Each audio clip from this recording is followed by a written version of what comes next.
ഇന്നത്തെ സർവകക്ഷി യോഗത്തിൽ പ്രതിപക്ഷമെന്ന സ്ഥാപനത്തെ തന്നെ ഇല്ലാതാക്കുന്ന BJP നയത്തിനെതിരെ അതിശക്തമായ പ്രതിഷേധമാണ് ഉയർന്നത്.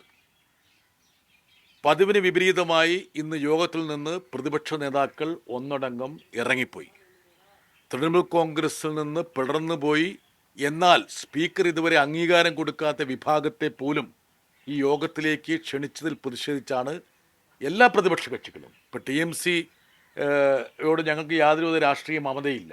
പക്ഷെങ്കിൽ അത് രാഷ്ട്രീയ സദാചാരത്തിന് വിരുദ്ധമായതുകൊണ്ട് എല്ലാ പ്രതിപക്ഷ നേതാക്കളും ഇന്ന് യോഗത്തിൽ നിന്ന് ഇറങ്ങിപ്പോയി. മാത്രമല്ല, നിരവധി വിഷയങ്ങളിൽ അർത്ഥവത്തായിട്ടുള്ള ചർച്ച പാർലമെൻറ്റിൽ വേണമെന്ന് എല്ലാവരും ആവശ്യപ്പെട്ടിട്ടുണ്ട്. അതിൽ പ്രധാനപ്പെട്ട വിഷയങ്ങൾ എന്ന് പറയുന്നത് അയോധ്യയിലെ കൊള്ളയാണ്. അയോധ്യ മാത്രമല്ല, പ്രധാനപ്പെട്ട ഹോളി പ്ലേസസിലൊക്കെ, വിശുദ്ധ നഗരങ്ങളിലും ക്ഷേത്ര നഗരികളിലൊക്കെയുള്ള ക്ഷേത്രങ്ങളിൽ വലിയ കൊള്ള നടക്കുന്നു. അത് സംബന്ധിച്ച് സമഗ്രമായിട്ടുള്ള ചർച്ച വേണം.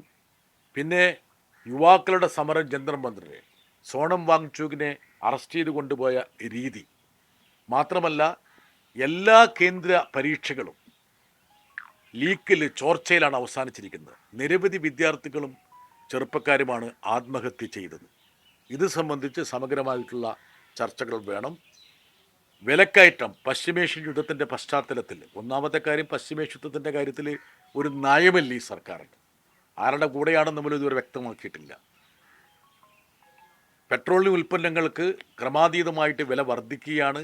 അത് സംബന്ധിച്ച് എന്താണ് സർക്കാരിൻ്റെ നിലപാട് എന്ന് അറിയാൻ ഞങ്ങളെല്ലാവരും ആഗ്രഹിക്കുന്നുണ്ട്.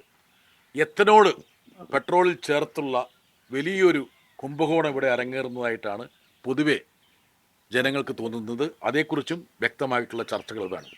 മറ്റൊരാവശ്യം ഞങ്ങൾ ഉന്നയിച്ചത്, ഇപ്പോൾ മണ്ഡല പുനർനിർണയം, ഉന്നത വിദ്യാഭ്യാസ bill, one nation one election, FCRA ഇതുപോലുള്ള വിവാദ ബില്ലുകൾ കൊണ്ടുവരുന്നതിന് മുമ്പ് പ്രതിപക്ഷത്തെ പൂർണ്ണമായും വിശ്വാസത്തിലെടുത്തിട്ട് മാത്രമേ കൊണ്ടുവരാൻ പാടുള്ളൂ എന്നുള്ള ഒരു കാര്യവും ഞങ്ങൾ യോഗത്തിൽ പറഞ്ഞിട്ടുണ്ട്.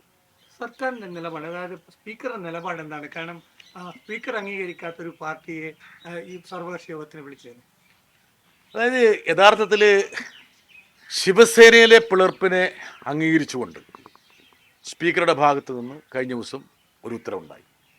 എന്നാൽ TMCയിൽ നിന്ന് 20 പേർ പിളർന്നു പോയിട്ട് ആരും കേൾക്കാത്ത ഒരു പാർട്ടിയുടെ ഷെല്ല്, കവചം വാടകയ്ക്കെടുത്ത് ആ കവചത്തിലേക്ക് പ്രവേശിച്ച് ആ 20 പേര് വേറൊരു സ്വതന്ത്ര പാർട്ടിയാകാൻ വേണ്ടിയിട്ട് ശ്രമിച്ച ഒരു അവസ്ഥ.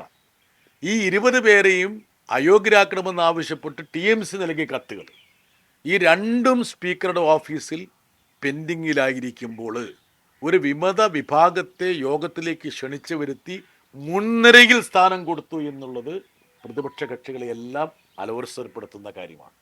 അതുകൊണ്ട് തന്നെ ഇനി സ്പീക്കറെക്കുറിച്ച് പറയുകയാണെങ്കിൽ യഥാർത്ഥത്തിൽ ഞാൻ പറയാൻ പാടില്ല. പക്ഷേ സ്പീക്കറും യഥാർത്ഥത്തിൽ ഈ അക്വിസിഷൻ, മേർജർ, ടേക്ക് ഓവർ എന്നുള്ള ഈ കോർപ്പറേറ്റ് രാഷ്ട്രീയ രീതിയുടെ ഒരു പിണിയാളായിട്ട്, ഒരു ഉപകരണമായിട്ട് മാറുന്നു എന്നുള്ളതാണ് ഏറ്റവും ദൗർഭാഗ്യകരമായിട്ടുള്ള കാര്യം.